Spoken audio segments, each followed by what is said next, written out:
Flames licked at the hem of Sarah's skirt as rough hand bound her to the post in the center of Silver Creek's town square. 3 dead husbands in 5 years. The town had made their judgment. Witch, they called her. Black Widow. Devil's Bride. She couldn't even scream. Her throat had been damaged in what they called a suicide attempt. What she knew was attempted murder. All she could do was watch the preacher light the kindling while her neighbor's people who'd shared meals at her table watched with hard eyes and harder hearts. She closed her eyes and waited for the fire to take her. Then a voice cut through the crackling wood like a blade. "Cut her down, now!" The man who spoke had a military bearing and a doctor's bag slung over his shoulder. Behind him stood a teenage boy with burn scars covering half his face, watching everything with eyes that knew exactly what it meant to be called a monster. The doctor didn't ask if she was innocent. He didn't demand proof or evidence. He simply said 5 words that would change 3 lives forever. No one deserves to burn alive. If you want to know what happens next, subscribe to my channel. Follow this story to the very end and comment your city below so I can see how far Sarah and Dr. James Cole's journey travels across the world. Cut her down, now. Doctor saves accused witch from burning and uncovers shocking truth. The June heat in Silver Creek, Montana territory was brutal enough without the bonfire. Sarah Morrison felt the flames before she saw them. Heat crawled up her legs like living things hungry and eager. The rope bit into her wrists where they'd bound her to the wooden post. Her ankles were tied 2 wraps so tight the hemp had already drawn blood. She tried to speak, tried to tell them they were wrong, that she hadn't killed anyone, that someone was setting her up. But her throat wouldn't cooperate. It hadn't cooperated in 3 weeks, not since the night someone had forced poison down her throat and left her for dead in her own barn. The doctors, what few there were in Silver Creek, had said her voice might never return. The damage was too severe. The town had taken it as a sign of guilt. God's punishment, they said, striking the wicked woman mute so she couldn't spread more lies. All that came out when she opened her mouth was a rasping wheeze that made children cry and grown men look away. "Sarah Morrison," Preacher William's voice rang out across the town square. He stood 10 feet from the pyre, his Bible clutched in both hands like a weapon. "You have been found guilty by this community of the murder of 3 husbands through witchcraft and poison. Do you have anything to say before God's judgment is carried out?" Sarah's laugh came out as a choking sound. Guilty. They'd found her guilty without a trial, without evidence, without even letting her defend herself. How could she defend herself when she couldn't speak? She looked out at the crowd, 200 faces, maybe more. Every person in Silver Creek had turned out to watch her burn. Some looked righteous, some looked eager. A few precious few looked away. Martha Henderson, who taught Sarah to can preserves when she'd first come to Montana as a bride of 16, looking at her shoes. Tom Fletcher, whose broken leg Sarah had splinted last winter when the doctor was snowed in 3 towns over. Arms crossed, jaw set.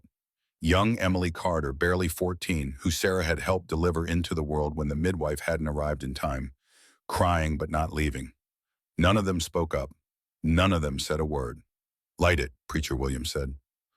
The first torch touched the kindling. Sarah closed her eyes. She'd always wondered how she would die. In her worst nightmares, she'd imagined her father finding her. Imagined him dragging her back to Boston and the asylum he'd threatened her with.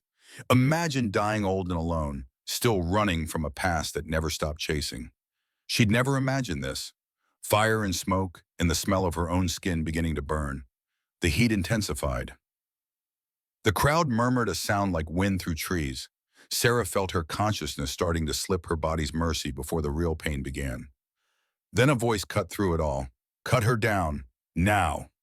The command was quiet, but it carried. Sarah's eyes flew open. Through the smoke, she saw a man pushing through the crowd. He was tall, broad-shouldered, with dark hair going gray at the temples. He wore trail dust like a second skin and carried himself with the kind of authority that made people step aside without thinking. Behind him was a boy, 15, maybe 16. Half his face was covered in burn scars, the kind that spoke of fire and agony and survival against odds. "This doesn't concern you, stranger." Preacher William stepped forward, positioning himself between the newcomer and the pyre. "This is town business. Lawful punishment for what?" The stranger's voice was cold. I don't see a judge. I don't see a jury. I don't see anything lawful about burning a woman alive. She's a witch, a voice from the crowd. Sarah couldn't see who. Killed 3 husbands with poison and spells. Then try her properly. The stranger took 3 steps forward. The crowd parted. Give her a real trial, real evidence, real justice. Not this. We don't need outsiders telling us how to handle our problems. Another voice, angrier. You're not handling a problem. The stranger's hand moved to his hip where Sarah could see a pistol. You're committing murder. The crowd shifted. Sarah saw hands moving toward weapons, saw the preacher's face go red with rage. This stranger, whoever he was about to get himself killed trying to save her. Don't she wanted to scream? Don't die for me. I'm not worth it. But no sound came out. Papa. The scarred boy stepped forward. His voice was quiet, meant only for the stranger, but Sarah heard it. They're not going to listen. They will, the stranger said, or I'll make them. He pulled his pistol. Didn't aim it at anyone, just held it loose and ready. Here's what's going to happen, he said, voice carrying across the square. You're going to cut this woman down. You're going to let me take her somewhere safe. And then if you still want justice, you can bring real charges with real evidence to a real court. And if we don't, Preacher William's voice shook with fury, then I reckon we're going to find out how many of you are willing to die for the right to burn a defenseless woman.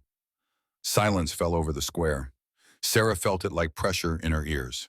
The flames were eating through the kindling, now reaching for the hem of her dress. She could smell burning fabric. You'd kill for a witch, someone shouted. I'd kill to stop a murder, the stranger said. Question is, would you die to commit one? Nobody moved. Sarah's vision started to gray at the edges. The smoke was too thick, the heat too intense. Her body was shutting down, pulling her away from the pain. Then the boy spoke again. Please, his voice cracked. I know what it's like when people call you monster. When they want to hurt you because they're scared and you're easy to blame. He touched his scarred face. Please don't make my papa watch another person burn. Something shifted in the crowd. Sarah felt it more than saw it. A softening maybe, or just exhaustion. Cut her down, a woman's voice said. Martha Henderson finally finding her courage. For God's sake, William, cut her down before we all have to live with this. She killed. Then prove it. Tom Fletcher pushed forward. Prove it proper. Not like this. More voices joined in. Not everyone, not even most, but enough. Preacher William's face went through a series of expressions. Rage, frustration, fear, finally resignation. Fine, he spat. Take the witch.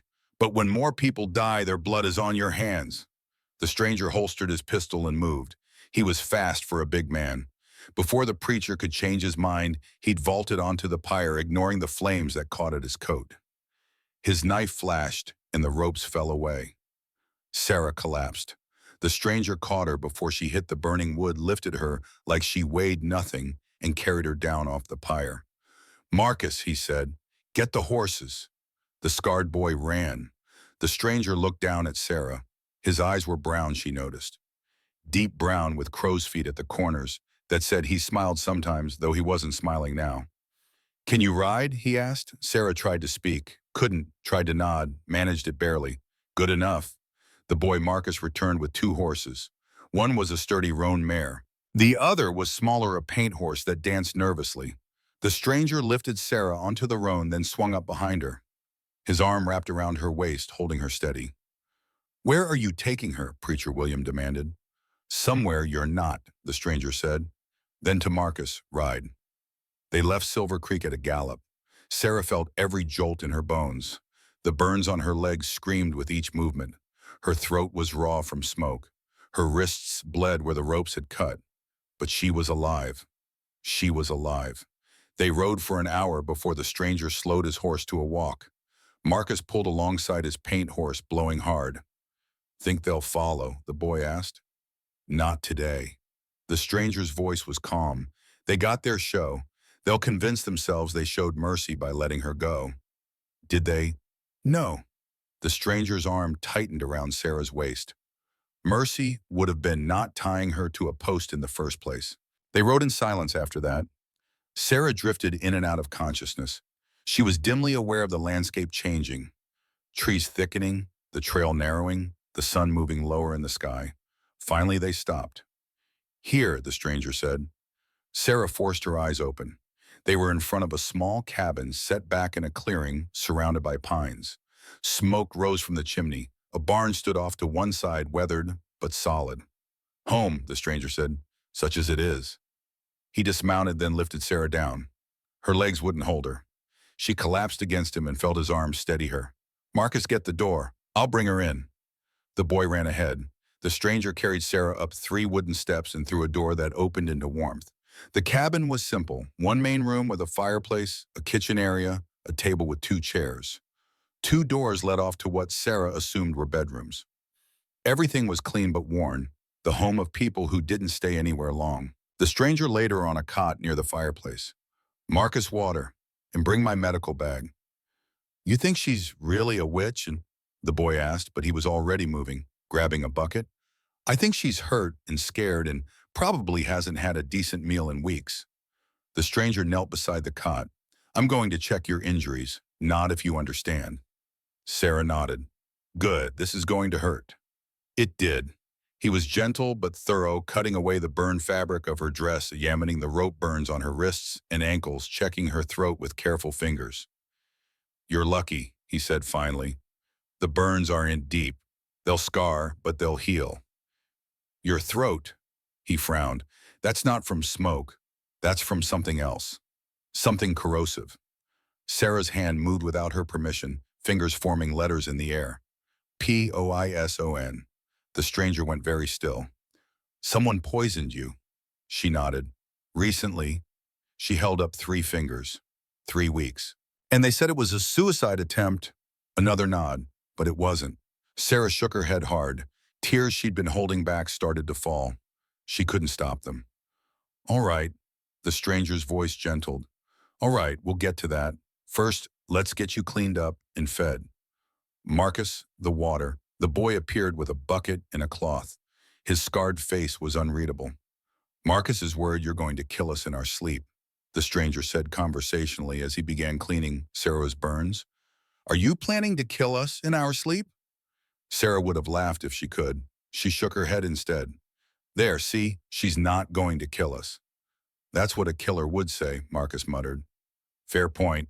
The stranger finished cleaning the burns and began wrapping them in clean bandages. I'm James Cole. I'm a doctor, or I was. Now I'm more of a traveling healer. We don't stay anywhere long. Sarah wanted to ask why, wanted to ask 100 things, but all she could do was look at him with what she hoped were grateful eyes. You don't have to thank me, James said as if reading her thoughts. I didn't do it for gratitude. Then why? Marcus asked. Why risk yourself for a stranger? James was quiet for a long moment, his hands stilled on the bandages. Because 10 years ago I was an army surgeon, he said finally. And I watched good men die because I couldn't save them. I watched them burn in field hospitals when the Confederates torched the camps. I stood there and did nothing because there were too many and not enough of me. His jaw tightened. I made a promise to myself.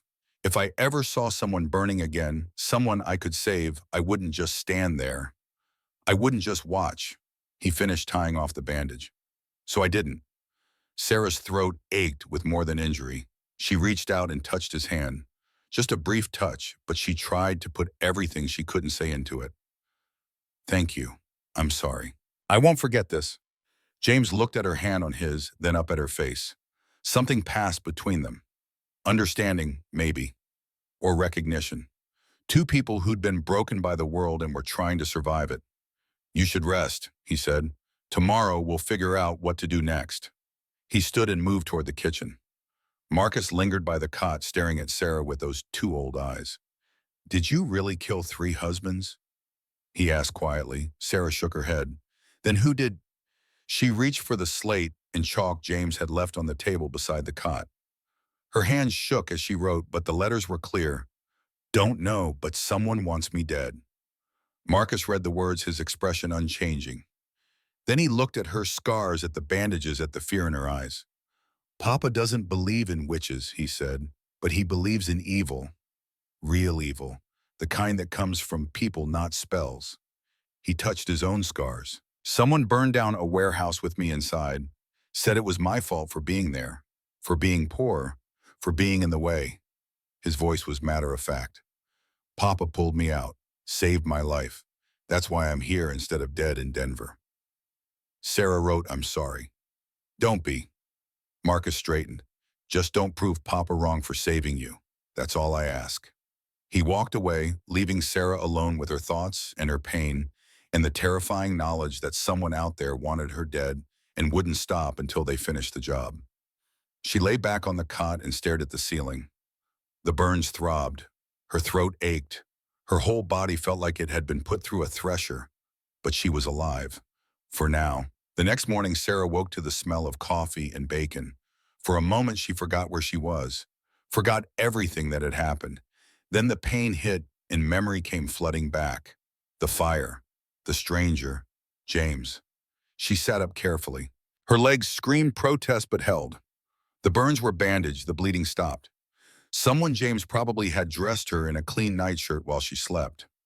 Don't try to stand yet. She looked up. James stood in the kitchen doorway, a cup of coffee in his hand. You lost a lot of fluid yesterday. Your body needs time to recover. He brought the coffee over and handed it to her. Drink this, slowly. Sarah took the cup with shaking hands. The coffee was strong and black and the most wonderful thing she'd tasted in weeks.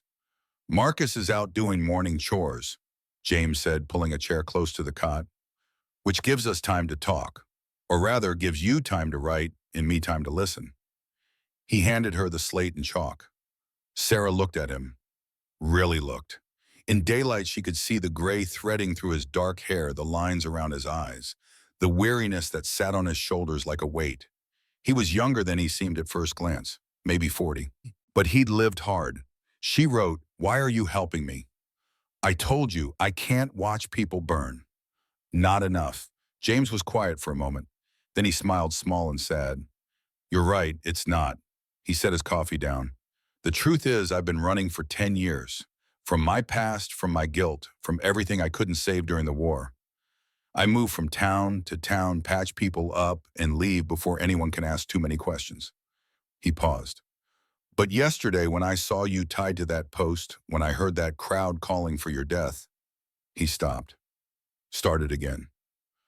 I thought about all the times I walked away, all the battles I chose not to fight, and I was tired. Tired of running, tired of being a coward, tired of letting the world be cruel while I stood aside. His eyes met hers, so I stopped walking away. I don't know if it'll change anything. I don't know if it'll make up for the past, but I had to try. Sarah's throat ached. She wrote, "You're not a coward." Aren't I? James laughed bitterly.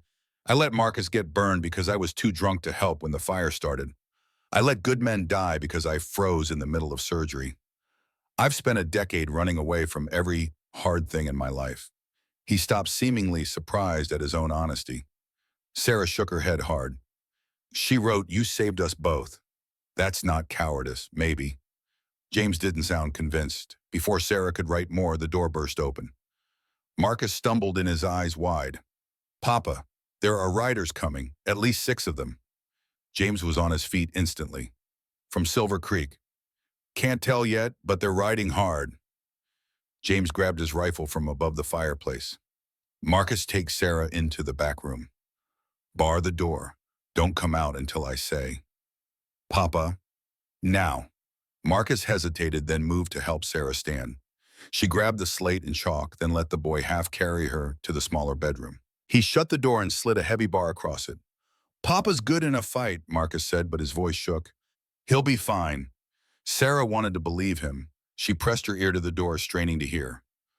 Hoofbeats, getting closer, then stopping. A knock on the cabin door. "Dr. Cole," a man's voice, unfamiliar. "Dr. James Cole." Silence, then James, "Who's asking?" "Marshal Tom Carson, Territorial Law. I need to speak with you." Sarah's blood went cold. The law. They'd sent the law after her. "About what?" James asked. "About the woman you took from Silver Creek yesterday. Sarah Morrison. There's a warrant for her arrest." "On what charges?" "Murder. 3 counts. And you're charged with aiding a fugitive." Sarah heard James laugh. A fugitive from what? A lynch mob? From justice, from the marshal said. Now open this door or I'll open it for you.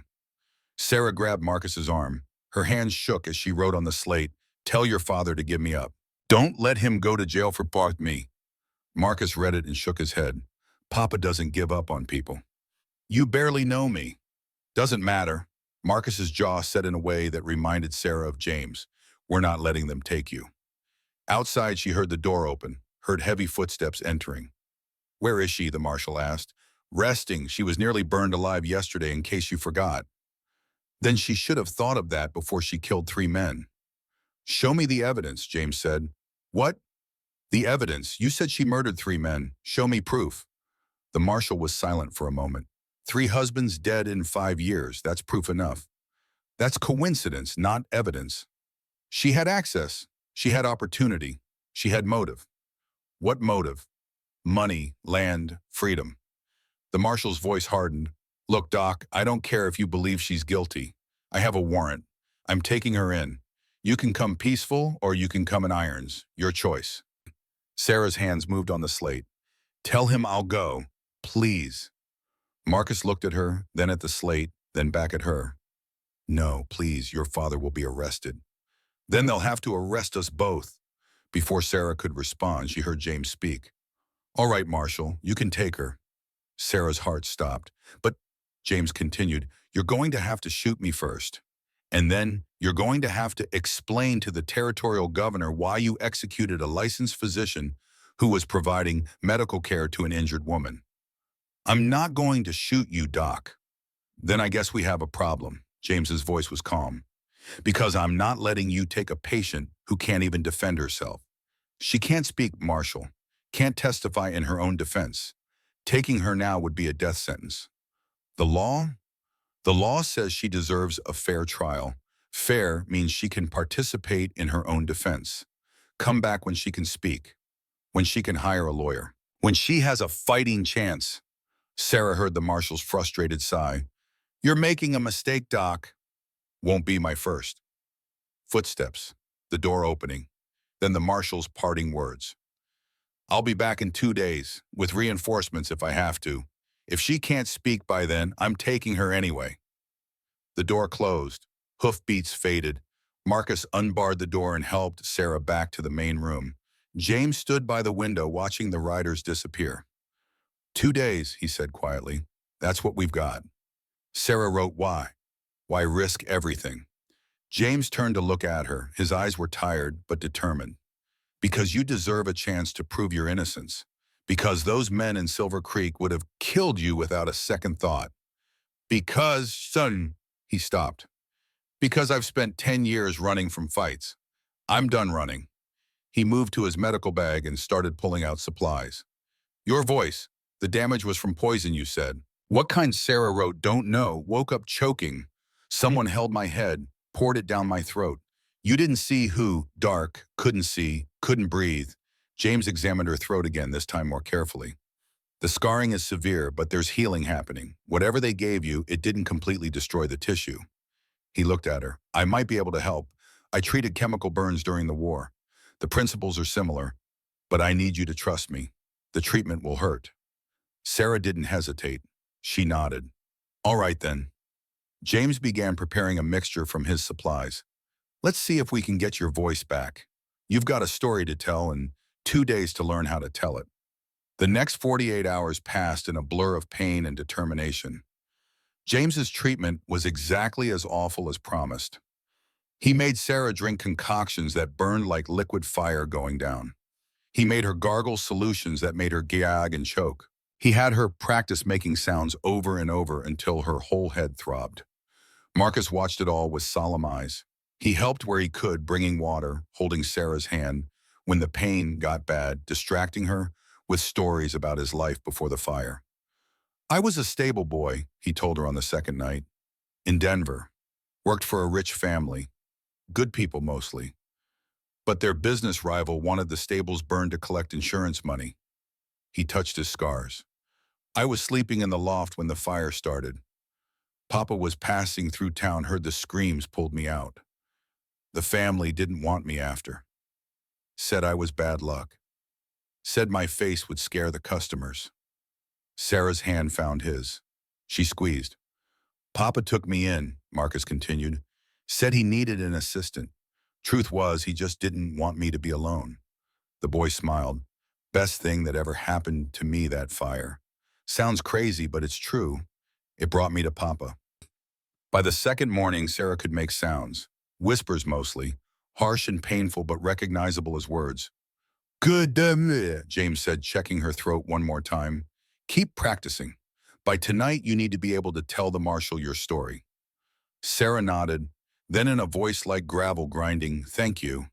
The words came out barely audible, but they came out. James smiled, really smiled for the first time since she'd met him. You're welcome. That afternoon, James sat her down at the table with paper and a pencil. Tell me everything, he said. Every detail you can remember about your three husbands.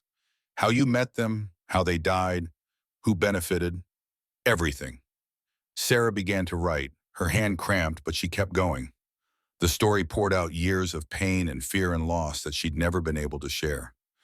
Husband number 1, Robert Morrison. She'd married him when she was 16, fresh from Boston, fleeing a father who tried to commit her to an asylum for hysteria when she refused an arranged marriage. Robert had seemed kind at first, but kind had turned to cruel within weeks. He'd beaten her, controlled every aspect of her life, threatened to send her back to Boston if she didn't obey. Then one day he'd eaten mushrooms she'd cooked and died in agony. Sarah wrote, I didn't poison them, but I'd gathered them from a patch that looked wrong. I told him not to eat them. He didn't listen. The town had blamed her anyway, but without proof, they couldn't act. So they'd remarried her quickly to husband number 2. Husband number 2, William Drake, a gambler, a drinker. He'd gone through her inheritance from Robert in 6 months, then started borrowing from dangerous people. One night, his saddle broke during a ride. He'd fallen, hit his head on a rock, and died. Sarah wrote his brother Winston examined the saddle after, said it looked cut, blamed me, but I'd never touched it. Winston Drake, Sarah underlined the name. Winston inherited William's ranch land, the land Robert left me. James's eyes narrowed. Interesting. Husband number 3, Thomas Warren. He'd worked for Winston Drake as a foreman. He'd married Sarah on Winston's encouragement. To protect her, Winston had said, to make sure she's taken care of. Thomas had been genuinely kind. For 2 years, Sarah had almost been happy.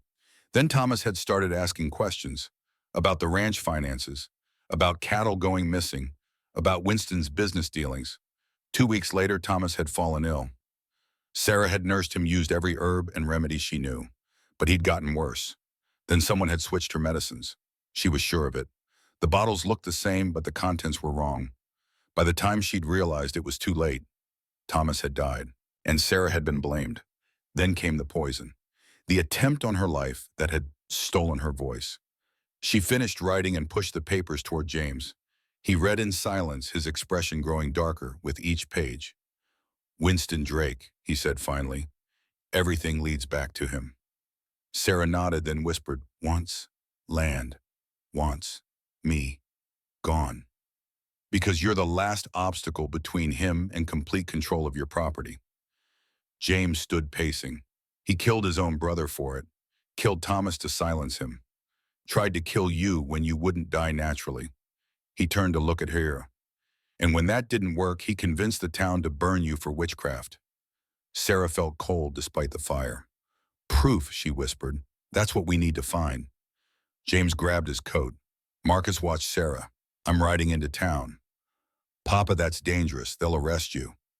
Not if I'm careful. James checked his pistol. There's a land office in Silver Creek. Public records. If Winston's been stealing land, there'll be evidence. And if there's not, Sarah whispered. James looked at her. Then we run. All 3 of us. We get as far from Silver Creek as we can, and we don't look back. He was gone before she could respond.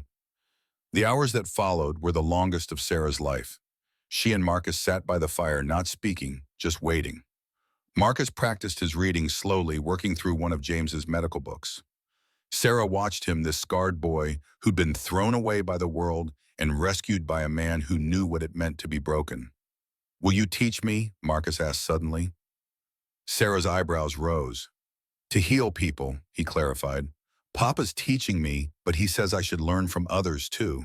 You know herbs, plants, things Papa doesn't. Sarah smiled. Yes, she whispered. They spent the next hour working together, Sarah writing the names of plants, Marcus reading them aloud. It was peaceful, normal, the kind of moment Sarah had thought she'd never have again. Then hoofbeats, multiple horses. Marcus was at the window instantly. It's Papa, but someone's with him. Sarah's heart raced. She grabbed the rifle James had left, her burned hands shaking. The door opened. James entered first. Behind him was a man Sarah didn't recognize. Older, maybe 60, with gray hair and a weathered face. He wore a territorial marshal's badge, but it looked different from the one Marshal Carson had worn. Sarah, James said, this is Marshal Benjamin Wright. He's not from Silver Creek. He's from Helena, and he has some very interesting information. The marshal removed his hat. Mrs. Morrison, or should I say Mrs. Warren? Sarah lowered the rifle slowly. I've been investigating Winston Drake for 6 months, the marshal said. Cattle rustling, land fraud, possible murder. Your name came up in my investigation. I've been trying to reach you for weeks. Sarah stared at him. I'm sorry I didn't get here sooner, he continued. If I had, maybe we could have prevented what happened in the square. You have proof, James asked. Against Drake.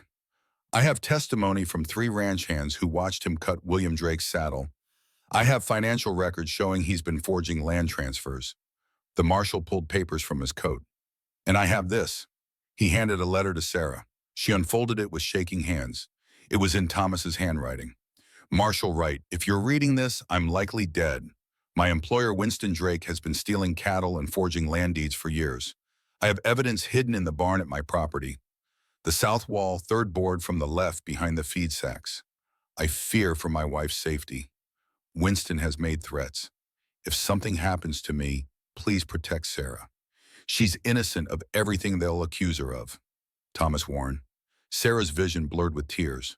I found the evidence, Marshal Wright said quietly. All of it, enough to hang Drake 10 times over. Then why hasn't he been arrested? James demanded. Because he has friends, powerful friends. Marshal Carson in Silver Creek is one of them. Wright's expression hardened. I needed to build an ironclad case before I moved. I have it now. He looked at Sarah. I'm here to take you into protective custody. There will be a trial, a real one in Helena with a real judge and jury. You'll testify, tell your story, and Winston Drake will answer for what he's done. Sarah couldn't speak, couldn't do anything but stare at this stranger who was offering her what she thought was impossible. Justice will go on. There's one problem, the marshal continued. Drake knows I'm on to him. He's going to run, unless what? James asked. Unless we use Sarah as bait. The room went silent. Absolutely not, James said. Hear me out. The marshal held up a hand. Drake thinks Sarah can't speak, thinks she can't defend herself. If we let him think that if we make him believe she's vulnerable, he'll come for her. Try to finish what he started. You want to use her to draw him out, James said flatly. I want to catch him in the act, with witnesses, so there's no question of his guilt. No, James's voice was hard. I won't put her at risk. Sarah's hand touched his arm. When he looked at her, she shook her head. Then she whispered, voice rough but clear. I'll do it. Sarah, he killed 3 people. Her throat ached with each word. Tried to kill me. Has to pay. It's too dangerous. Sarah smiled small and sad. Already dangerous, at least this way, I fight back. James looked at her for a long moment. She saw the war in his eyes, the desire to protect her versus the respect for her choice. Finally, he nodded. All right, he said, but I'm staying with her. Every second. Wouldn't have it any other way, the marshal said. They began planning immediately. Marshal Wright had deputies waiting a mile out. They would surround the cabin, hidden but ready. Sarah would stay visible, appearing weak and vulnerable. When Drake came and the marshal was certain they would catch him. How do you know he'll come tonight? Marcus asked. Because I made sure he knows the territorial marshal is in town asking questions. Wright said. He'll panic, make a move. People like Drake always do when they're cornered. Night fell. The deputies took their positions. James checked his rifle for the 3rd time. Marcus stationed himself by the window. Sarah sat by the fire trying not to think about what was coming. "How's your voice?" James asked quietly. "Better." It was. Still rough, still painful, but stronger with each hour. "Good. After this is over, we'll continue the treatments. Get you back to normal." Sarah looked at him. "Why what? Why what? Why what?" "He cares so much. Could have left me in Silver Creek." James was silent for a moment. "When I pulled Marcus from that fire, I was drunk. Had been for days. I heard the screams and I almost ignored them. Almost walked away because it wasn't my problem." He stared into the flames, but I didn't. I don't know why. Divine intervention maybe, or just blind luck. But I pulled him out, and for the first time in years, I felt like maybe I wasn't completely worthless. "You're not." "I know now." He looked at her. "But I didn't then. Saving Marcus saved me too. Gave me a reason to stay sober, to keep moving, to try to be better." His hand found hers on others. "Yesterday when I saw you on that pyre, I saw another chance. Another opportunity to be the man I used to be. Before the war. Before I lost myself in a bottle and let good people die." Sarah squeezed his hand. "Thank you," she whispered. "Don't thank me yet. This isn't over." As if on cue, Marcus hissed from the window. Movement. Northwest. Everyone went still. Sarah's heart hammered against her ribs. "How many?" Marshal Wright asked quietly. "Can't tell. At least 2. "Positions," the marshal ordered. James moved to Sarah's side rifle ready. Marcus stayed at the window. Marshal Wright positioned himself by the door. Footsteps on the porch. Quiet. Careful. Then the door exploded inward. 2 men rushed through. Sarah recognized one instantly. Winston Drake. Tall, prosperous looking, with cold eyes and a cruel mouth. The other was Marshal Carson from Silver Creek. Both had guns drawn. "Don't move," Winston shouted. But James already had his rifle up. "Drop your weapons." "I don't think so, Doctor." Winston's gun swung toward Sarah. "I came for the witch. I'm leaving with dead or alive doesn't matter to me." "You're not leaving at all," Marshal Wright said, stepping from the shadows with his pistol aimed at Winston's head. "Winston Drake, you're under arrest for—" Carson fired. The bullet caught this marshal in the shoulder, spinning him around. James fired back his shot, taking Carson in the leg. Marcus screamed. Winston lunged for Sarah. What happened next seemed to occur in slow motion and at lightning speed all at once. Sarah grabbed the poker from the fireplace and swung it with all her strength. It connected with Winston's arm. He howled, his gun clattering to the floor. James was on him in an instant, driving him to the ground. Carson tried to raise his gun again. Marcus grabbed a heavy book and threw it, hitting the marshal in the face. The gun fired wild, the bullet embedding in the ceiling. Then deputies were pouring through the door, 6 of them all armed. Within seconds, it was over. Winston and Carson were in irons. Marshal Wright was being bandaged by James. Marcus was shaking but unhurt. And Sarah stood by the fireplace, the poker still in her hand, breathing hard. "Are you all right?" James asked, leaving the marshal to come to her side. Sarah nodded. Then, in a voice getting stronger with each word, "I'm all right. We're all right," James smiled. "Yes, we are." Winston was screaming now, rage and fear mixing in his voice. "You can't prove anything. I'll have lawyers. You'll hang," Marshal Wright said calmly despite his wounded shoulder. "I have your ranch hand's testimony. I have Thomas Warren's letter. I have the evidence he hid. And now I have you attempting to murder a woman in front of 6 witnesses." Winston's face went pale. "Take them away," the marshal ordered his deputies. As they dragged Winston and Carson out into the night, the cabin fell silent. Sarah sank into a chair. Her whole body was shaking now that the danger had passed. "It's over," James said quietly. "It's really over." Sarah looked up at him, at Marcus hovering nearby, at Marshal Wright being tended by a deputy. "Not over," she whispered. "Just beginning. Because standing here in this cabin, surrounded by people who'd fought for her, who'd risked everything to give her a chance at justice," Sarah realized something. For 3 years she'd been running. From her father, from bad marriages, from a world that kept trying to destroy her. But she wasn't running anymore. She was home. The trial was set for 3 weeks later in Helena. 3 weeks for Sarah to heal, to prepare, to learn how to speak her truth after years of silence. James insisted she stay at the cabin. You're still recovering, but he said. And besides, Drake has friends. Until the trial's over, you're safer here. Sarah didn't argue. She was tired of running, tired of being afraid. The cabin, small and simple as it was, felt more like home than anywhere she'd been in years. Marshall Wright visited every few days, bringing updates and taking statements. Winston Drake was being held in Helena's jail along with Marshall Carson. Both had hired expensive lawyers from back east. Both were insisting on their innocence.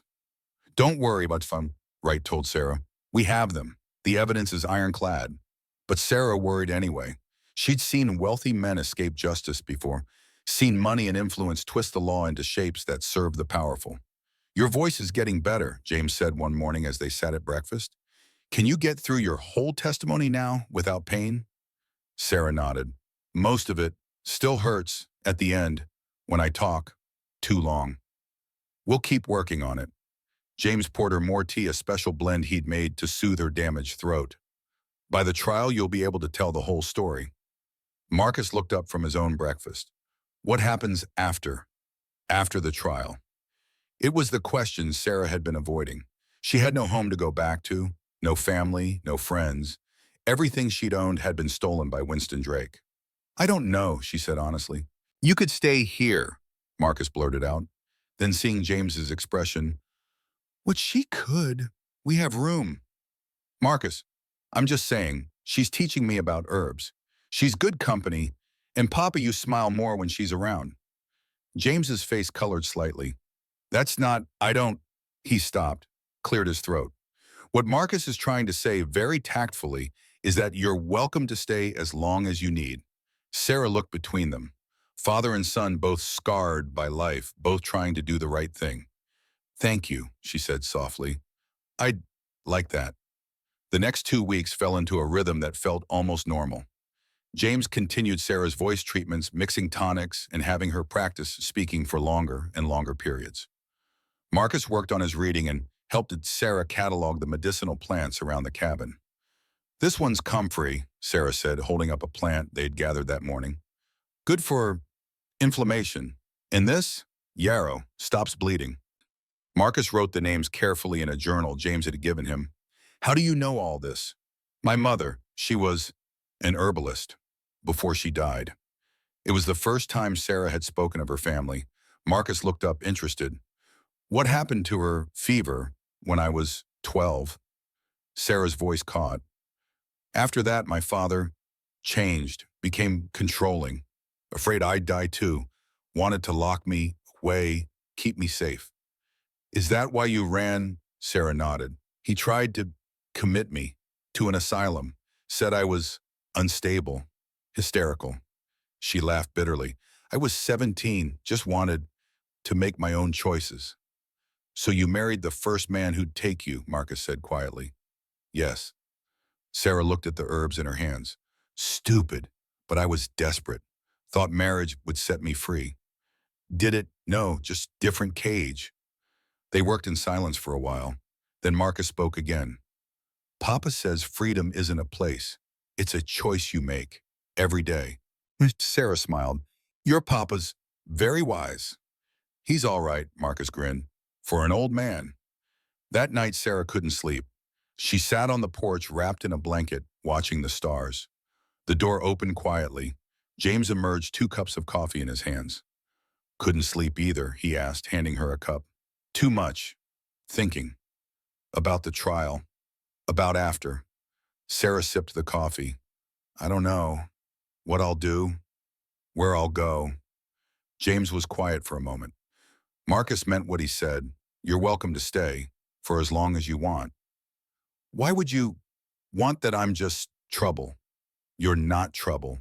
James sat down beside her. You're someone who deserves a chance to build a life without looking over your shoulder. Sarah looked at him. In the moonlight, his face was softer, less weathered. You barely know me. I know enough. James met her eyes. I know you're brave. I know you're kind, even after everything you've been through. I know Marcus has opened up more in the past 2 weeks than he has in 2 years. He paused. And I know that when you smile, which isn't often enough, it changes your whole face, makes you look the way you must have looked before the world tried to break you. Sarah's breath caught. James, I'm not asking for anything, he said quickly. I just want you to know that you have a place here if you want it. No expectations, no obligations, just a place. Sarah felt tears prick her eyes. I want it, she whispered. More than anything. James smiled. Good. That's settled then. They sat in comfortable silence, drinking coffee and watching the night. For the first time in years, Sarah felt something like peace settling into her bones. The morning of the trial arrived with unseasonable cold. Marshal Wright came to collect them just after dawn. The judge wants to start early, he said. Apparently Drake's lawyers are making noise about procedural issues. James helped Sarah into the wagon, Marcus climbing in beside her. The ride to Helena took 3 hours, plenty of time for Sarah's nerves to build into full-blown panic. What if they don't believe me? She whispered to James. They'll believe you. His hand found hers squeezed. You're telling the truth. That matters. Does it? Winston has money, influence. He also has dead bodies and documentary evidence of his crimes. James's voice was firm. Truth wins, Sarah. Not always, but this time it will. Helena was bigger than Silver Creek, more prosperous. The courthouse was an impressive building, 3 stories of stone and wood. A crowd had already gathered outside. Word spreads fast, Marshal Wright muttered. Everyone wants to see the witch trial. Sarah flinched at the word. James's arm went around her shoulders. You're not a witch, he said quietly. You're a survivor. Remember that. Inside the courtroom was packed. Sarah saw faces from Silver Creek in the crowd. Preacher William, Martha Henderson, Tom Fletcher, all the people who'd watched her nearly burn. And at the defense table, looking prosperous and confident, sat Winston Drake. He smiled when he saw Sarah, a cold, cruel smile that said he thought he'd already won. Sarah's hands clenched into fists. The judge entered. The Honorable Marcus Blackwood, an older man with sharp eyes and a no-nonsense demeanor. This court is now in session, he announced. The Territory versus Winston Drake. Mr. Drake, you stand accused of 3 counts of murder. 1 count of attempted murder, conspiracy to commit fraud and cattle rustling. How do you plead? Drake's lawyer stood. A slick man from Denver, expensive suit, practiced smile. Not guilty on all counts, Your Honor. My client is a victim of a coordinated campaign to destroy his reputation and steal his property. We'll see about that. The judge looked at Marshal Wright. Marshal, call your first witness. The Territory calls Sarah Warren to the stand. Sarah stood on shaking legs. James squeezed her hand once more before she walked to the witness stand. The bailiff held out a Bible. Do you swear to tell the truth, the whole truth, and nothing but the truth? I do. Her voice was stronger than she expected. She sat. The entire courtroom stared at her. She could hear whispers. That's her. The witch. Look at her throat, scarred. The judge banged his gavel. Silence. Marshal Wright approached. Mrs. Warren, please tell the court about your marriage to Thomas Warren. Sarah took a breath. Then she began to speak. She told them everything. How Winston Drake had encouraged the marriage. How Thomas had been kind to her, the first real kindness she'd known. How he'd started asking questions about Winston's business dealings. He found evidence, Sarah said. Cattle with altered brands, forged land, deeds. He told me he was going to the marshal. What happened then? Wright asked. Thomas got sick, fever, confusion, pain. Sarah's voice shook. I nursed him, used every remedy I knew, but he got worse. Why did he get worse? Someone switched my medicines. Sarah looked directly at Winston. The bottles looked the same, but the contents were wrong. Poison instead of medicine. The courtroom erupted. The judge gavelled for silence. Do you have proof of this? Drake's lawyer demanded. I have Thomas's letter, Sarah said, and I have, this. She pulled a vial from her pocket. This is what was left in the bottle, labeled as willow bark. It's not willow bark. Marshal Wright took the vial. Your Honor, we had this analyzed by a chemist in Helena. It contains arsenic mixed with nightshade, enough to kill a man slowly and painfully. Objection. Drake's lawyer shot to his feet. That vial could have come from anywhere. There's no proof it came from my client. Actually, there is, Wright said. He pulled out a ledger. This is the inventory log from Drake's ranch. It shows a purchase of arsenic, supposedly for pest control, 3 weeks before Thomas Warren's death. The quantity purchased matches the amount found in this vial. Drake's face paled. The questioning continued for hours.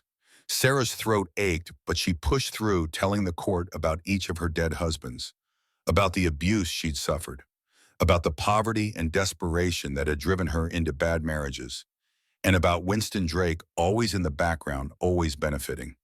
After Thomas died, Sarah said, her voice hoarse now, I inherited nothing. Winston said Thomas had debts, that everything went to pay them, but Thomas had no debts. How do you know? I saw his accounts before he died. He was careful with money, saved everything. There should have been thousands. What happened to that money? Wright asked. Winston took it. Sarah looked at the jury. Just like he took William's land, just like he tried to take my life. Tell the court about that night, Wright said gently. The night someone poisoned you. Sarah's hand went to her scarred throat.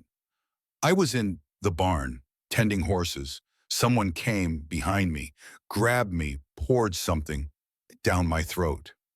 Did you see who? No, too dark, too fast. Sarah's voice cracked.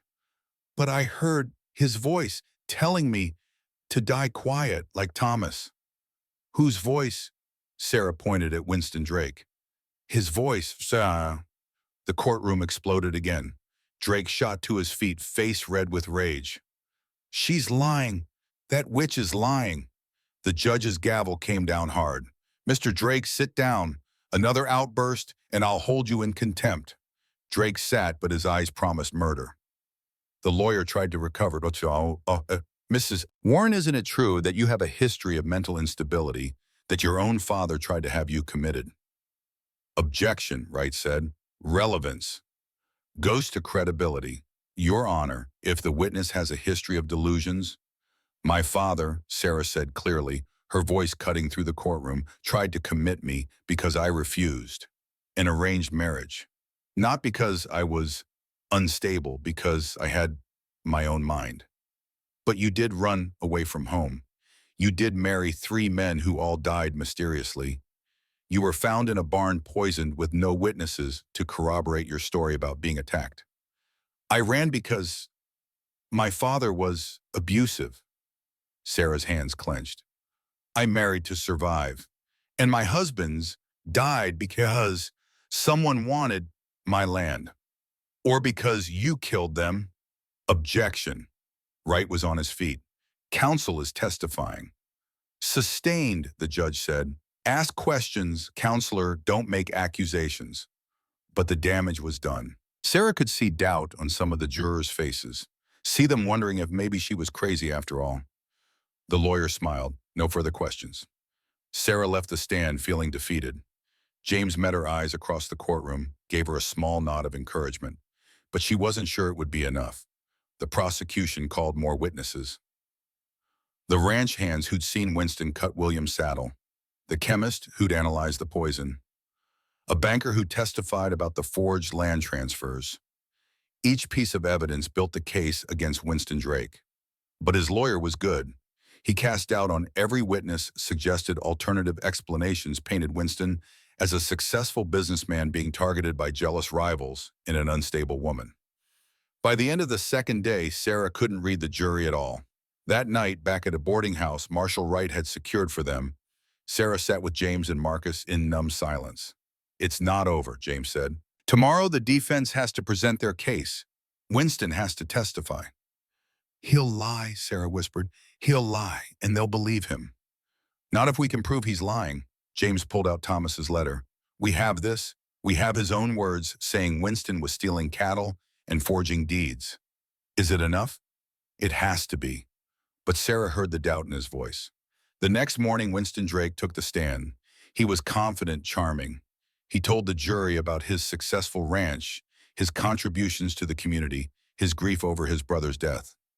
William and I had our differences, he said, shaking his head sadly. But I loved him. When he died, I tried to help his widow, tried to protect her. By marrying her to your foreman, Wright asked. By finding her a good man who could take care of her. Winston's voice was smooth. Sarah had already been through so much. I thought Thomas could give her stability. Did you know Thomas was investigating your business practices? Thomas had some concerns, but they were unfounded. I showed him my books. Everything was in order. Then why did he die? I don't know. Winston's face arranged itself into an expression of sorrow. I suspect Sarah, in her grief and confusion, may have accidentally given him the wrong medicine. She was trying to help, but her knowledge of herbs was limited. Sarah felt rage building in her chest. What about the arsenic found in the medicine bottle? Wright pressed. I have no idea how it got there. Perhaps Sarah herself put it there during one of her episodes. She has a history of mental instability. Her own father will testify to it if needed. Delusions, violent outbursts. It's tragic, really. Winston looked at the jury. I believe Sarah Morrison is genuinely unwell. I believe she may have killed her husbands without fully understanding what she was doing. And I believe she's now created this elaborate fantasy about me to avoid facing her own guilt. The jury was nodding. Sarah could see it. They believed him. You're lying, she said, standing up. You're lying, Mrs. Warren, the judge warned. Sit down or I'll have you removed. James pulled her back into her seat. Let Wright handle this, he whispered.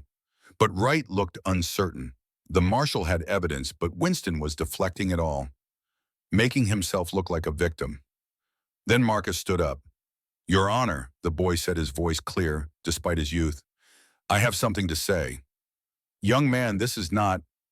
I know who switched the medicines, Marcus continued. I saw it happen. The courtroom went silent. Winston's face went pale. Sit down, boy, Drake's lawyer said. You're not a witness. Then make me one, Marcus said, because I was there, in Silver Creek, 3 weeks before Mrs. Warren was poisoned. Sarah stared at him. James looked shocked. Marshal Wright recovered first. Your Honor, I'd like to call Marcus Cole to the stand. This is highly irregular, the judge said, but he looked interested. Very well, the boy may testify. Marcus walked to the stand with his head high despite the stares. The burn scars on his face seemed to glow in the courtroom light. State your name for the record, Wright said. Marcus Cole. I'm 15. I live with my papa, Dr. James Cole. And what were you doing in Silver Creek 3 weeks ago?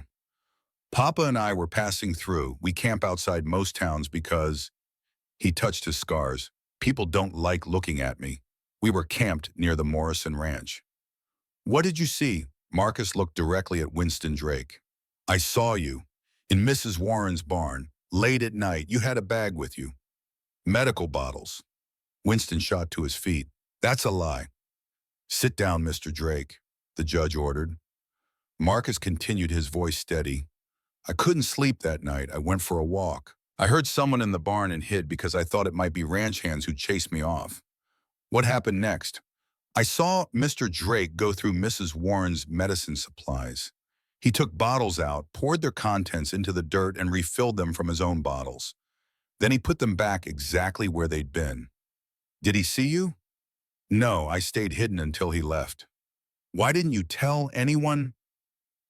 Marcus's voice dropped. Well, gee, because who would believe a scarred orphan over a rich rancher? I didn't even know what I'd seen until later. Until Mrs. Warren got sick. Until I understood. Wright turned to the jury. Your Honor, this testimony directly contradicts Mr. Drake's claim that he had nothing to do with the poisoning. Drake's lawyer was on his feet. The boy is lying. He's been coached by Dr. Cole, who has an obvious interest in helping Mrs. Warren. I'm not lying, Marcus said quietly. And Papa didn't know I was going to testify. I couldn't let Mrs. Warren burn for something she didn't do. Not when I knew the truth. Sarah felt tears streaming down her face. This boy, this brave scarred boy, was risking everything to save her. The judge looked at Marcus for a long moment. Did anyone else see you that night? Can anyone corroborate your presence near the Morrison Ranch? Marcus hesitated. No, sir, I was alone. Then it's your word against Mr. Drake's. Sarah's heart sank, but Wright wasn't done. You're honored you had one more piece of evidence. He pulled out a soil sample. This is dirt from the area behind Mrs. Warren's barn, the same area where Marcus says he saw Drake dumping the original medicines. So, we had it analyzed. It contains traces of willow bark, chamomile, and feverfew, the exact mixture Mrs. Warren says she'd prepared for her husband before someone switched it. The jury leaned forward. Drake couldn't have known what was in those bottles unless he'd opened them, Wright continued. Unless he dumped them out exactly where Marcus says he did. This proves the boy is telling the truth. Drake's face was ashen now. Furthermore, Wright said, we've obtained samples of Drake's handwriting. The forged land transfers match his hand perfectly, and the arsenic purchase at his ranch was made by him personally, not any employee. The ledger shows his signature. He turned to face Drake. You killed William Drake for his land. You killed Thomas Warren for discovering your crimes. You tried to kill Sarah Warren to silence her. And when that failed, you convinced the town to do it for you by burning her as a witch. That's, Drake started, then stopped. His lawyer whispered urgently in his ear, Mr. Drake, the judge said, do you have anything to say? Winston Drake looked around the courtroom, at the jury that was now staring at him with horror and disgust, at Sarah, who met his eyes without flinching, at Marcus, whose scarred face showed nothing but quiet determination. Drake swallowed. I want to speak to my lawyer. Court is in recess, the judge announced. We'll reconvene in 1 hour. As the courtroom emptied, Sarah rushed to Marcus. She grabbed him in a hug so fierce it made the boy squeak. Thank you, she whispered. Thank you, thank you, thank you. I couldn't let him win, Marcus said simply. It wouldn't be right. James appeared to his face a mixture of pride and exasperation. Marcus, why didn't you tell me you saw Drake that night? Because you would have stopped me from testifying, said it was too dangerous. It is too dangerous. Drake has... I don't care, Marcus said. Sarah needed someone to stand up for her, so I did. That's what you taught me, Papa. To do the right thing even when it's hard. James stared at his son. Then unexpectedly, he laughed. When did you get so grown up? Had a good teacher. Marcus grinned. An hour later, court reconvened. Winston Drake's lawyer stood. Your Honor, my client would like to make a statement. Drake stood slowly. He looked like he'd aged 10 years in the past hour. He stopped, started again.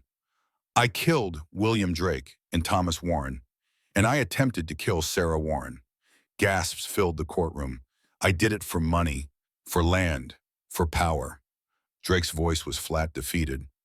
I convinced the town Sarah was a witch because I needed her dead and couldn't risk another failed poisoning attempt. He looked at Sarah. You were supposed to be easy prey, a woman alone with no family, no protection. You were supposed to just disappear. Why? Sarah whispered. Why did you hate me so much? I didn't hate you. Drake laughed bitterly. I didn't feel anything about you at all. You were just in the way, an obstacle between me and what I wanted. The judge's face was like stone. Mr. Drake, are you confessing to 3 counts of murder? Jerome says, yeah. And 1 count of attempted murder. I am. Drake sat down. I'm done running. The jury didn't even need to deliberate. They found him guilty on all counts right there in the courtroom. The judge sentenced him to hang. Winston Drake didn't react. He just sat there staring at nothing while the marshal led him away in chains. Sarah felt numb. It was over. Really over. Justice had won, but the victory felt hollow somehow. 3 men were still dead. Her voice was still scarred, and she'd lost years of her life to fear and running. James's hand found hers. Come on, let's go home. Home. The words settled into Sarah's chest like warmth. Yes. Home. They left Helena that afternoon. Sarah sat in the wagon between James and Marcus, watching the town disappear behind them. What will you do now? Marcus asked. You're free. You can go anywhere. Sarah thought about Boston, about the life she'd fled, about all the places she'd run to and run from. Then she looked at the boy beside her and the man holding the reins. I think, she said slowly, her voice clear and strong, I'll stay exactly where I am. Marcus whooped with joy. James smiled small and private and real. And for the first time in 5 years, Sarah Morrison felt like she could finally breathe. The weeks following the trial were strange. Sarah couldn't quite believe it was real, that Winston Drake was in jail awaiting execution, that she was free, that she had a home, and people who cared about her. She kept waiting for the other shoe to drop. "You're pacing again," James observed one morning as she wore a path in the cabin floor. "Sorry," Sarah forced herself to sit. I just, I keep thinking something will go wrong." "Nothing's going to go wrong. You can't know that." James set down the medical journal he'd been reading. "You're right, I can't. But I can promise that whatever happens, Marcus and I will face it with you." Sarah looked at him, really looked. In the months since the trial, James had changed. The weariness that had sat on his shoulders was lighter. He smiled more, laughed at Marcus's jokes. He was healing too. "Thank you," she said softly, "for everything." "Stop thanking me. You've thanked me approximately 400 times. "I'll thank you 500 if I want to," James smiled. "Fair enough." The door burst open. Marcus stumbled in, his face flushed with excitement. "Papa, Sarah, you need to see this." He thrust a newspaper at them. The Helena Herald. The headline read, "Drake hangs for triple murder." Sarah's breath caught. She'd known it was coming. The execution had been scheduled for today, but seeing it in print made it real. "He's dead," Marcus said. "It's really over." James read the article aloud. It detailed the execution, Drake's final words, "none," and the disposition of his estate. Everything he'd owned was being seized by the territory to compensate his victims. "It says here," James continued, "that Sarah Morrison Warren is entitled to restitution. All properties stolen through fraud will be returned along with monetary damages." Sarah stared at him. "What? You're getting your land back, your money, everything Drake took from you. That's," Sarah couldn't process it. "That's thousands." "More like tens of thousands," Marcus said, reading over James's shoulder. Sarah, you're rich." She sat down hard. "Rich, after years of poverty, of scraping by, of being dependent on men who controlled her life. She was rich." "What are you going to do?" James asked carefully. Sarah looked around the cabin. At the simple furniture, the medical books stacked on shelves, the herbs hanging from the rafters. At Marcus practically vibrating with excitement. At James watching her with an expression she couldn't quite read. "I'm going to buy this place," she said. "If it's for sale." James blinked. "It's not for sale. We're just renting from—" "Then I'll buy it from the owner, and I'll hire you as the resident doctor." "Sarah, unless you don't want to stay." She looked down at her hands. "I understand if you want to keep traveling." The silence stretched. Then James laughed, really laughed, deep and genuine and full of joy. "Are you seriously asking me if I want to stay in one place instead of wandering around the territory like a vagrant? If I want a real home instead of camping under stars? If I want stability and steady income and a chance to actually build something?" "Well, yes." "Then yes." James was still grinning. "Yes, 1,000 times yes." Marcus whooped. "We're staying, really staying." "We're really staying," James confirmed. Sarah felt tears prick her eyes. "Good, because I have plans.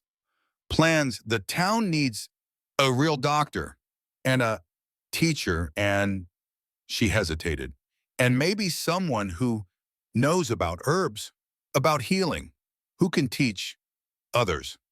"You want to start a practice," James said slowly. "We could be partners. You handle surgery and setting bones. I handle medicines and childbirth. Marcus learns from both of us." Marcus's eyes went wide. "Really, you'd really teach me if you want to learn." "I want to learn everything." Marcus grabbed her hand. "I want to be a doctor, a real one. I want to help people like Papa helps people." James looked between them, something soft and wondering in his expression. "All right," he said. "Let's do it. Partners." He held out his hand. Sarah shook it, feeling the calluses, the strength, the gentleness. "Partners," she agreed. The next weeks were a whirlwind of activity. Sarah used her restitution money to purchase the cabin and the surrounding land. She bought medical supplies built an addition to serve as a proper clinic and ordered books from back east. James threw himself into the work with an enthusiasm Sarah had never seen. He designed examination rooms, built shelving for medicines, planned a separate building for patients who needed overnight care. Marcus studied day and night, absorbing information like a sponge, and slowly word spread. The doctor and the herbalist in the cabin outside Silver Creek, the ones who'd helped bring Winston Drake to justice, the ones who treated anyone regardless of their ability to pay. Patients started arriving, a woman in difficult labor, a man with a broken leg, a child with fever. One by one they came, and Sarah and James treated them all. "You're a natural," James said one evening after they'd successfully delivered twins. "The mother trusted you completely." "She trusted us." Sarah was scrubbing blood from her hands. "Working together, we're better than either of us. Alone?" "Yeah," James agreed. "We are." Something passed between them. The same current of awareness that had been building for weeks. The way James's hand would linger when he passed her instruments. The way Sarah found herself watching him work, admiring his skill and his gentleness. The way they'd started finishing each other's sentences. Marcus cleared his throat loudly from across the room. "Are you two just going to stare at each other, or are we eating dinner tonight?" Sarah's face heated. "Dinner, right. I'll start cooking." "I'll help," James said.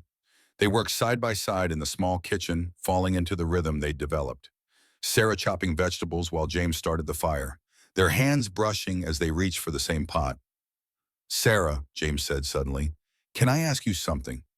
"Of course. Do you ever think about marrying again?" Shh. Sarah's knife stilled. "Why do you ask?" "Because James stopped, started again. "Because I've been thinking about it, about marriage, about partnership." Her heart was pounding. "Have you quit?" "Yes." He turned to face her fully. "Sarah, I know we haven't known each other long. I know you've been through hell with your previous marriages. But Papa's trying to propose," Marcus called from the other room. "He's just really bad at it." "Marcus," James's face went red. "What you've been practicing for a week, you're overthinking it. Just ask her." Sarah started laughing. She couldn't help it. The absurdity of it all, the sweetness, the way Marcus knew his father so well. James ran a hand through his hair, looking embarrassed and endearing and completely honest. "Fine," he said. "No fancy speech. Just, Sarah Morrison, will you marry me? Not because you need protection or stability or anything I can give you, but because I love you. Because I want to wake up next to you every morning and work beside you every day and grow old with you. Because life is better with you in it." Sarah's laughter turned to tears. "Yes, yes, yes." She moved into his arms, feeling them close around her. "I love you too. So yes." James kissed her then, soft and sweet and full of promise. From the other room, Marcus made gagging sounds. "Gross. At least wait until after dinner." They broke apart, both laughing. "We should probably tell him before he has more commentary," James said. "Tell me what—" Marcus appeared in the doorway. Then he saw their faces and grinned. "Finally, I've been waiting forever for you two to figure it out." "You knew?" Sarah asked. "Everyone knew. You've been making hard eyes at each other for weeks. It was painful to watch." James shook his head, but he was smiling. "Smart mouth. Learn from the best." Marcus hugged them both. "Does this mean Sarah's really going to be my mother?" Sarah felt her throat close. "If you, want me to be." "I want." Marcus's voice was fierce. "I really want." "And then I'm honored," Sarah whispered. They stood together in the kitchen, three people who'd been broken and lost finding each other. A family built not on blood, but on choice. The wedding was set for October.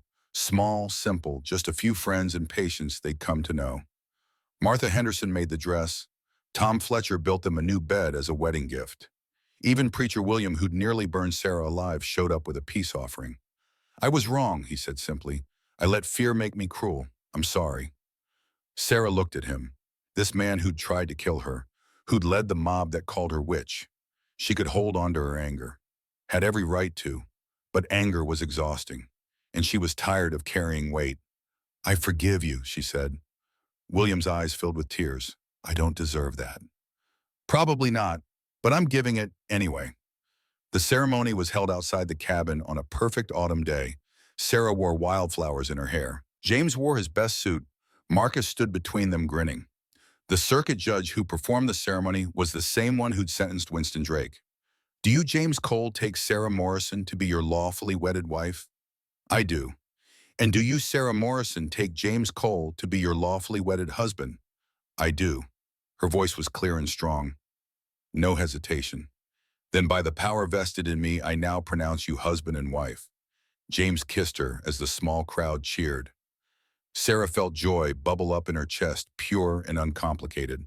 She was married again, but this time it was to a man she loved, a man who saw her as an equal, a man who would never try to control or diminish her. This time it was right.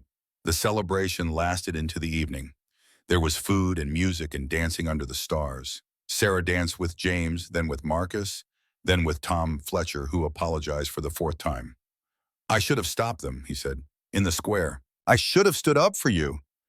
You're standing up for me now, Sarah said. That's what matters. As the night wore on and guests began to leave, Sarah found herself on the porch with James. Marcus had fallen asleep in a chair by the fire, exhausted from excitement. Happy? James asked, his arm around her shoulders. More than I ever thought possible. They sat in comfortable silence, watching the last guest depart. I've been thinking, James said, about expanding the clinic, maybe building a real hospital, training more people to do what we do. That would be wonderful. It would take years, a lot of work, a lot of sacrifice, Sarah smiled. Good thing we have time. Yes, James pulled her closer. All the time in the world. The years that followed were not always easy. Building a hospital was expensive and exhausting. There were setbacks and failures and moments when Sarah wondered if they'd bitten off more than they could chew. But they kept going. Marcus graduated from his apprenticeship and went to medical school in San Francisco, the first student with a severe burn scars they'd ever admitted. He returned 3 years later with a degree and a fierce determination to prove that scarred didn't mean broken. The hospital opened in 1888, 5 years after Winston Drake's execution. It was small but well-equipped. It had separate wings for men and women, a surgical theater, and a pharmacy where Sarah prepared her herbal remedies. They trained other healers, shared their knowledge, turned away no one who needed help. The town that had once called Sarah a witch now called her doctor, healer, teacher. And through it all, James was beside her partner in every sense of the word. Do you ever regret it? He asked one night as they lay in bed. They were older now, grayer, but their hands still fit together perfectly. Regret what? Staying here. You could have gone back to Boston, reclaimed your old life. Sarah laughed. That was never my life. This is you, Marcus, the hospital. This is what I was always meant to do. I'm glad, James kissed her forehead, because I don't know what I'd do without you. You'd manage. I'd survive, but I wouldn't live. There's a difference. Sarah turned to face him in the darkness. I love you. I love you too. They fell asleep like that, wrapped in each other's arms, two people who had found home in each other. 20 years after the trial, Sarah stood in the hospital garden watching Marcus work with a new apprentice. The boy was young, maybe 15, with a cleft palate that made speech difficult. Marcus was patient with him, showing him how to prepare bandages, explaining the properties of different herbs, just like Sarah had done with him all those years ago. He's good with students, James said, appearing beside her. He learned from the best. James smiled. You're getting better at accepting compliments. I've had good practice when they stood together in the afternoon sun watching the next generation learn. The hospital behind them was full of patients being treated with skill and compassion.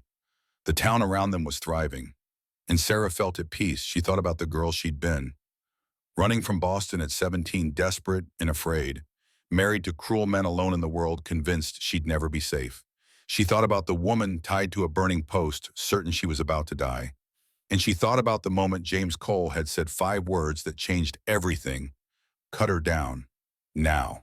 One decision, one act of courage, one refusal to look away from injustice. That's all it took to change a life. What are you thinking about? James asked. Everything, Sarah said. And nothing, just grateful. For what?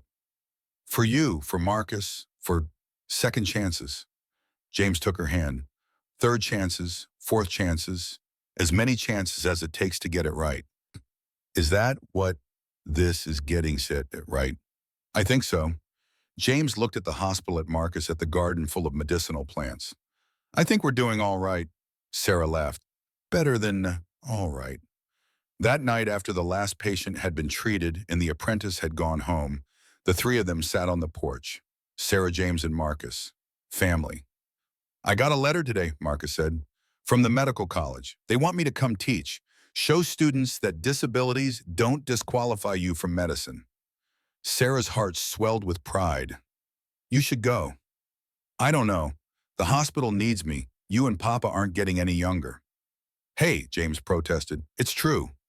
But Marcus was smiling. What if something happens while I'm gone? Then we'll handle it, Sarah said. Like we always do, together. Marcus looked between them. You're sure? We're sure, James said. Go teach, change minds, show them what you're capable of. I'll come back, Marcus promised. This is home. I'll always come back. We know, Sarah said softly. Marcus left for San Francisco a month later. His absence left a hole in their daily routine, but they were proud of him, proud of the man he'd become. And they kept working, kept healing, kept building. One autumn evening, 5 years later, Sarah sat on the porch watching the sunset. She was 60 now. Her hair was completely gray. Her throat still bore scars that would never fully fade. But her voice was strong, and her heart was full. James emerged from the hospital, wiping his hands on a towel. Last patient is settled. Mrs. Henderson's baby should arrive sometime tonight. I'll check on her in an hour. No, you won't. I will. You've been working for 16 hours straight. Sarah smiled. So have you. I'm younger. I can handle it. You're 3 months younger. That hardly counts. They bickered fondly the way they had for decades now. It was comfortable. Home. A horse approached. Sarah looked up to see Marcus riding and a woman beside him. Surprise, Marcus called. I brought someone I want you to meet. The woman was pretty with kind eyes and a medical bag of her own. She dismounted with practiced ease. Mama, Papa, this is Dr. Elizabeth Chen. We've been working together in San Francisco. And courting, Elizabeth added with a smile. For 2 years now, Marcus has told me so much about you. Sarah stood and embraced her. Welcome. Any woman who can handle Marcus is welcome here. They spent the evening getting to know Elizabeth. She was brilliant, trained in both Western medicine and traditional Chinese healing methods. She and Sarah talked for hours about herbs and remedies. I'd like to stay, Elizabeth said finally. If you'll have me, Marcus says you're always looking for good doctors and I want to be part of what you're building here. Sarah looked at James. He nodded. We'd be honored, Sarah said. Marcus married Elizabeth the following spring. The hospital continued to grow. They took on more apprentices, trained more healers, saved more lives. And through it all, Sarah and James worked side by side, partners in every way. Do you think we made a difference? James asked one night. They were in their 70s now, finally slowing down, letting the younger doctors handle more of the work. Look around, Sarah said. Hospital full of patients being treated with skill and compassion. Healers we trained, working across the territory. Marcus teaching the next generation. Elizabeth bringing new knowledge. We made a difference. We did, didn't we? James smiled. Not bad for a drunk surgeon and a woman accused of witchcraft. We were never those things, not really. We were just people trying to do better. And we did. Sarah took his hand, the same hand that had untied her from the burning post all those years ago. The hand that had healed countless patients. The hand that had held hers through joy and grief and everything in between. I love you, she said. Then, now, always. I love you too. They sat together in the gathering darkness, two people who'd found each other against impossible odds. Two people who'd built something beautiful from ashes and pain. Two people who'd proven that courage and compassion could change the world, or at least one corner of it. And that was enough. That was everything. Sarah Morrison Cole died peacefully in her sleep at the age of 78. James followed her 6 months later, his heart finally giving out after a life lived fully and well. They were buried side by side in the hospital garden under the willow tree Sarah had planted 40 years earlier. Marcus spoke at their funeral. So did Elizabeth. So did dozens of former patients, people whose lives had been saved, whose children had been delivered, whose wounds had been healed. My mother, Marcus said, touching his scarred face, taught me that being broken doesn't mean being worthless. That scars tell stories of survival, not shame. He looked at the gathered crowd. She was called witch, monster, crazy, dangerous, every name people use when they want to destroy what they don't understand. His voice strengthened. But she wasn't any of those things. She was a healer, a teacher, a mother, a woman who refused to let the world's cruelty make her cruel in return. Marcus smiled through his tears. She once told me that the best revenge against people who try to burn you is to refuse to become ashes, to rise instead, to build something beautiful from the heat. He gestured to the hospital behind them. This is her revenge. This is her legacy. Lives saved, knowledge shared, compassion shown to everyone regardless of who they are or where they come from. The hospital stands today more than a century later, the Morrison Cole Memorial Hospital, a testament to two people who refused to let the world break them. And in the garden under the willow tree, a plaque reads, Sarah Morrison Cole, 1850 to 1928. James Cole, 1847 to 1928. They called her witch, but she was the one who brought healing. Thank you so much for following Sarah and James's journey from the burning post to happily ever after. If this story of survival, justice, and love against impossible odds touched your heart, please give this video a thumbs up and subscribe to my channel for more Western romance stories. I'd love to know what moment resonated most with you. Was it Marcus's bravery in testifying, Sarah finding her voice again, or James's refusal to walk away from injustice? Comment below and let me know. And if you haven't already, make sure you watch from the very beginning to experience the full emotional journey. The link is in the description. Remember, sometimes the people who try to burn you give you the chance to rise from the ashes stronger than ever before. Until next time, keep believing in second chances, chosen families, and the power of one person's courage to change everything.